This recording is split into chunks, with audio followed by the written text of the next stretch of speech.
মোর গেঞ্জি দি কিলা আছে তুই তো সব কই দিরো তো নগদে 5000 টাকা দিবি সত্যি তাহলে কি জিনিসটা আজকে হয়ে গেছে, আমি তো পারবো। আমি এককাল মুড়ামুড়ি হচ্ছিল এখন। Confident আছিস? জিনিসটা ঠিক আছে, আমার- দেখি জিনিসটা এখানে লেখা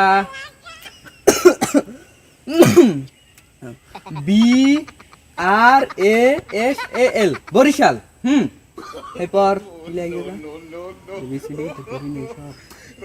CBF চিপস পিস করো পিস। এবার লেখা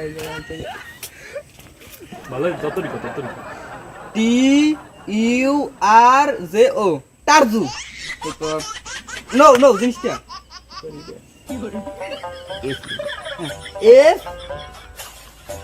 FFO টারজু FO হয়েছে। কোন পর্যন্ত লেখা পড়া আছে বুঝতে পারি তোমার দ্বারা ভালো দিয়ে আমি ক্লাস 1-5 ইয়ার পর্যন্ত লেখাপড়া করছি। স্কুলে কোথায় স্কুল পাবনা সদর। আর তোমার সন্ধি কানে ওঠার আগে তুমি বাড়ি যাও বাবা, বাড়ি যাও কামে যাবে বাড়ি যাও সন্ধি কানে ওঠার আমি আগে বাড়ি যাও। পারছিলাম জিনিসটা, আমি 5,000 টাকা দেওয়ার কারণে সন্ধি কানে ওঠার আগে তুমি বাড়ি তো যাও মেয়া ফাইজলামি সন্ধি কানে ওঠার আগে বাড়ি যাও তুই যা